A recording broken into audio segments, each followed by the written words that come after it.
ba ang punto ng COA na walang pumapansin sa budget saka sa itemized list. Kaya walang action na ginagawa ang COA.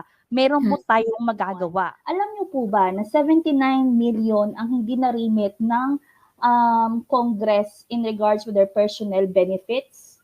Nakatag po doon. So, alam mo yun, this is very unfair to OVP to formally organize sa talaga itong hindi mo pera movement na maybe we can create a group talaga na i-register sa SEC.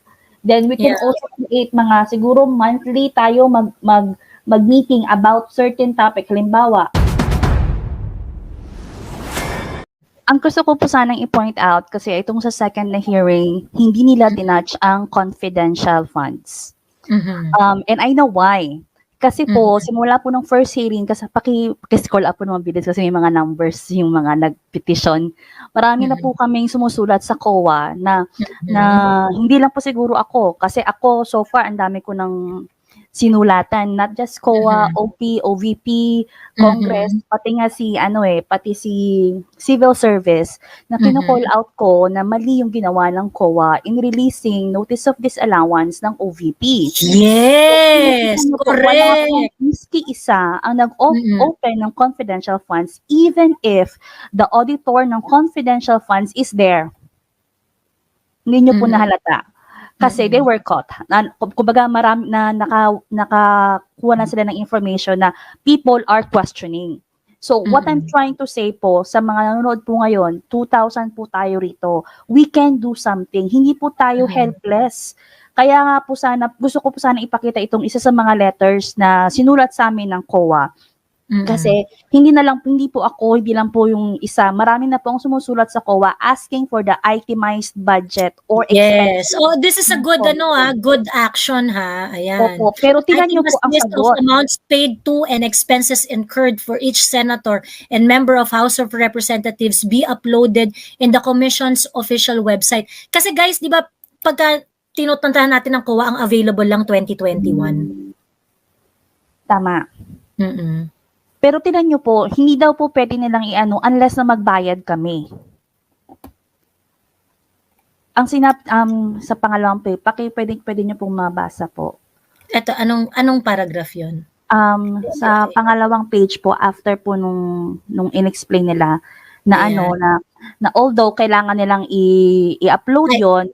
Pero sinabi nila kasi ang publication daw kasi po ng itemized, sabi po nung sa yung sa video rin ng COA nung in-upload din na sa kaninyo na pinapublish nila ang itemized na to sa papers. Sige. Pero kung mag-request po, kayo na po magbasa. Sige, basahin nga natin.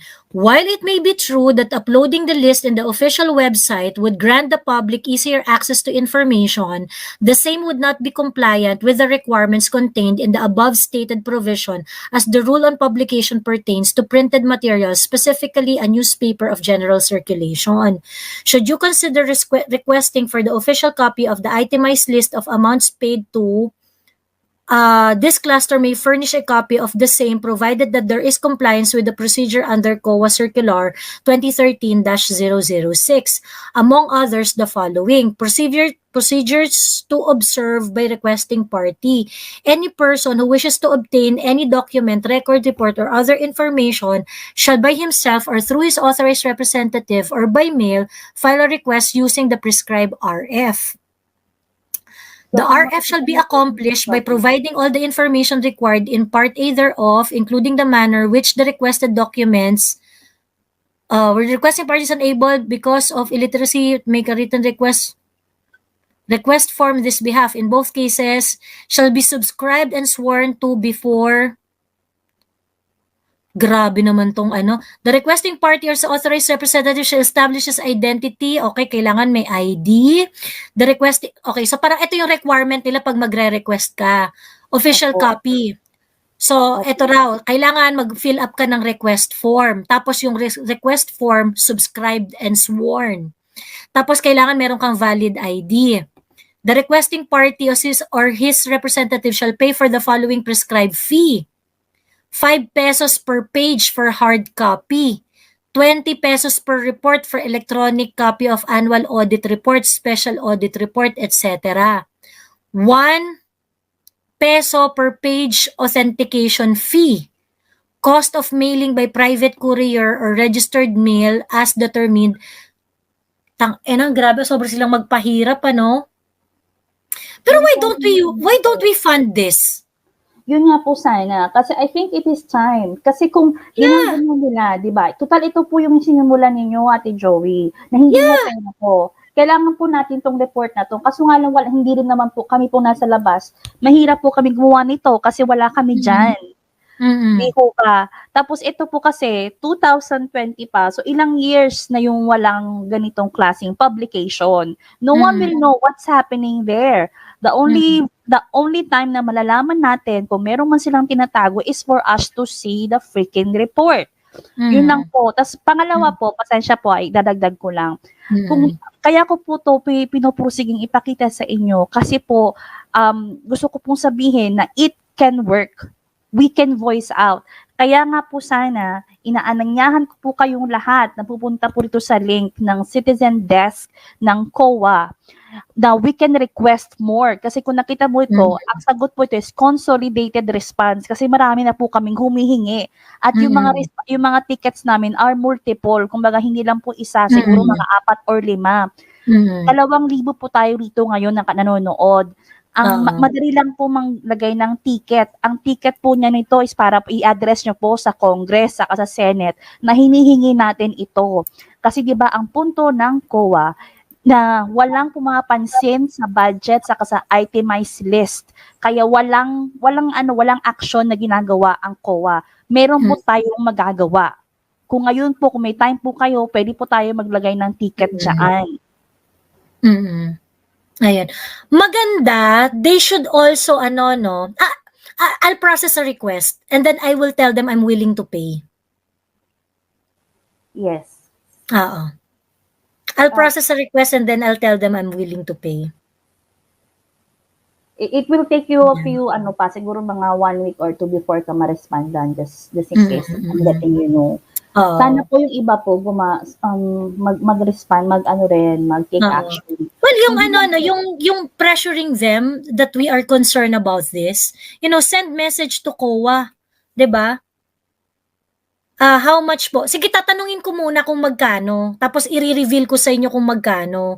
Kung kunwari, mga hindi naman lalampas ng 10,000 yan, tingin ko kaya kong i-cover, ganun. Pero pag kunwari, sobrang mahal, then I will tell you all. Ganyan, baka pwede nating pag-ambag-ambagan yan. Siguro po, Joey, we can start with 2023 or 2022 na itemize. Yeah, yung bongbong administration na at lahat ng notice of disallowances dapat.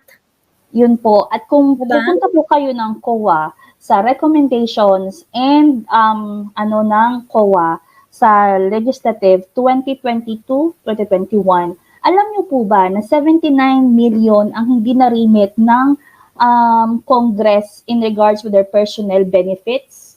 Nakatag po doon. So, alam mo yun, this is very unfair to OVP na i-criticize nila, scrutinize nila line by line when we can also scrutinize them. Ang daming pwedeng nakita po nung sa recommendation din, ganun din, although wala silang notice of disallowance.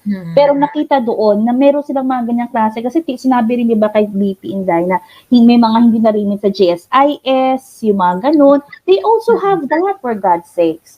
And wala po ba tayong plano to formally organize sa talaga itong hindi mo pera movement? Na maybe we can create a group talaga na